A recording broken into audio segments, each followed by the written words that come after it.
The little girl at the window. The reason mother was worried was because although Totto-Chan had only just started school, she had already been expelled. Fancy began expelled from the first grade. It had happened only a week ago.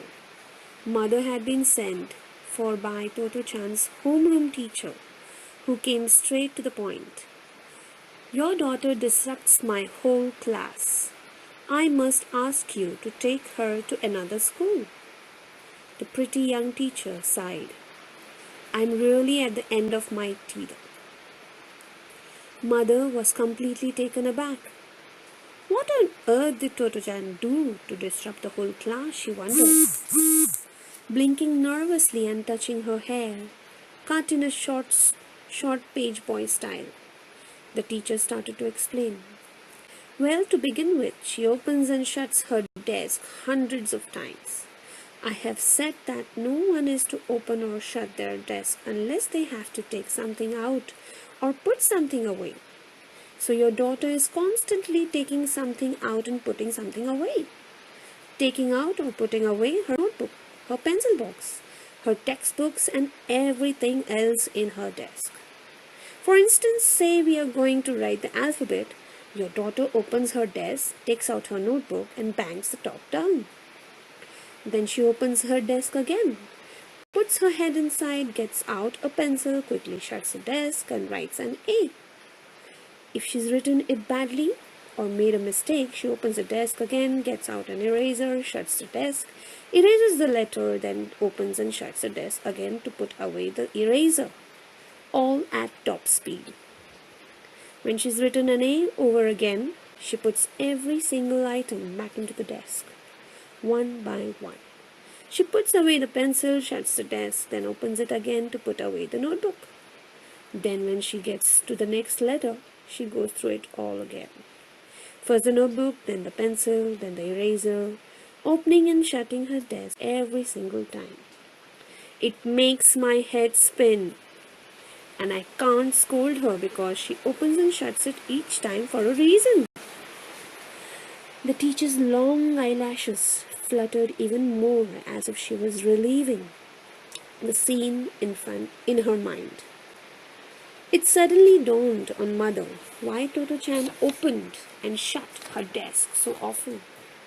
She remembered how excited Totto-Chan had been when she came home from her first day at school.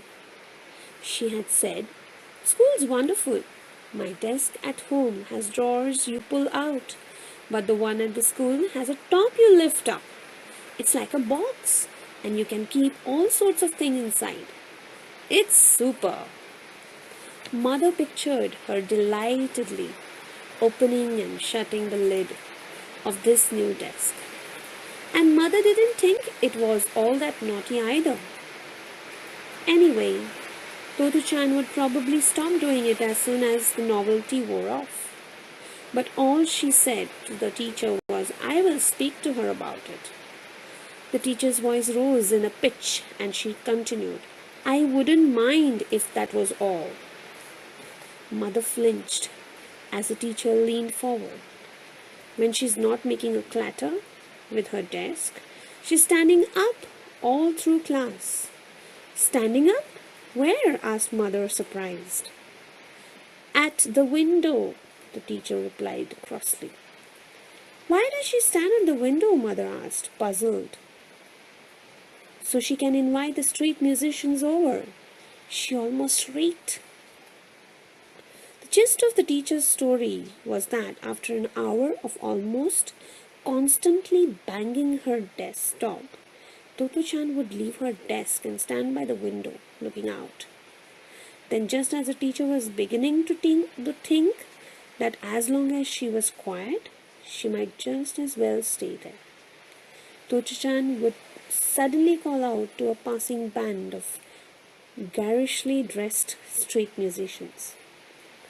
To Totto-Chan's delight and teacher's turbulation, the classroom was on the ground floor looking out on the street. There was only a low hedge in between, so anyone in the classroom could easily talk to people going by. When Totto-Chan called to them, the street musicians would come right over to the window. Whereupon, said the teacher, Totto-Chan would announce the fact to the whole room. Here they are! And all the children would crowd by the window and call out to the musicians. Play something, Totto-Chan would say. And the little band, which usually passed the school quietly, would put on a rousing performance for the pupils with their clarinets, gongs, drums, and samisen, while the poor teacher could do little but wait patiently for the din to stop. Finally, when the music finished, the musicians would leave and the students would go back to their seats, all except Totto-Chan. When the teacher asked, "Why are you still at the window?" Totto-Chan replied, quite seriously, "Another band might come by, and anyway, it would be such a shame if the others came back and we missed them." "You can see how disruptive all this is, can't you?" said the teacher, emotionally. Mother was beginning to sympathize with her when she began again in an even shriller voice. "And then, besides, what else does she do?" asked Mother with a sinking feeling. "What else?" exclaimed the teacher. "If I could even count the things she does, I wouldn't be asking you to take her away." The teacher composed herself a little and looked straight at Mother. "Yesterday, Totto-Chan was standing at the window as usual, and I went on with the lesson thinking she was just waiting for the street musicians, when suddenly called out to somebody. What are you doing?" From where I was, I couldn't see who she was talking to, and I wondered what was going on. Then she called out again. "What are you doing?" She wasn't addressing anyone in the room, but somebody high up somewhere. I couldn't help being curious and tried to hear the reply, but there wasn't any. In spite of that, your daughter kept on calling out, "What are you doing?" So often I couldn't teach. So I went over the window to see who your daughter was talking to. When I put my head out of the window and looked up, I saw it was a pair of swallows making a nest under the classroom eaves. She was talking to the swallows. Now I understand, children. And so, I am not saying that talking to swallows is nonsense. It is just that I feel it is quite unnecessary to ask the swallows what they were doing in the middle of the class. Before Mother could open her mouth to apologize, the teacher went on. Then there was this drawing class episode. I asked the children to draw the Japanese flag, and all the others drew it correctly, but your daughter started drawing the Navy flag.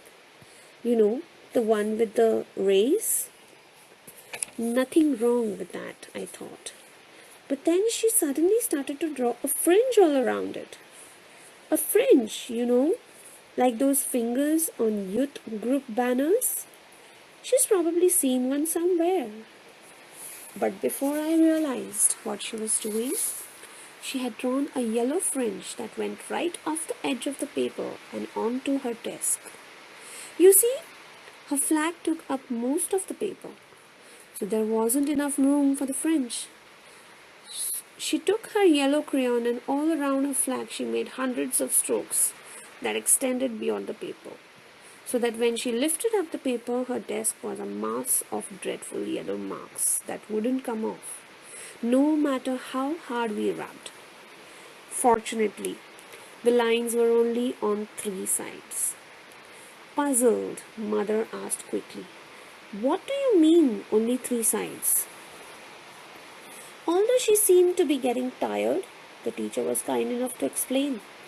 She drew a flagpole on the left, so the fringe was only on 3 sides of the flag. Mother felt somewhat relieved. "I see, only on 3 sides." Whereupon the teacher said very slowly, emphasizing each word, "But most of the flagpole went off the paper too, and is still on the desk as well. Then the teacher got up and said coldly, as a sort of parting shot, I am not the only one who is upset. The teacher in the classroom next door has also had trouble. Mother obviously had to do something about it. It wasn't fair to the other pupils. She would have had to find another school, a school where they would understand her little girl and teach her how to get along with other people. The school they were on their way to was one Mother had found after a good deal of searching. Mother did not tell Totto-Chan she had been expelled. She realized Totto-Chan wouldn't understand what she had done wrong, and she didn't want her to get any complexes. So she decided not to tell Totto-Chan until she was grown up. All Mother said was, How would you like to go to a new school? I have heard of a very nice one. All right, said Totto-Chan, after thinking it over. But what is it now? Thought Mother. Does she realize she's been expelled?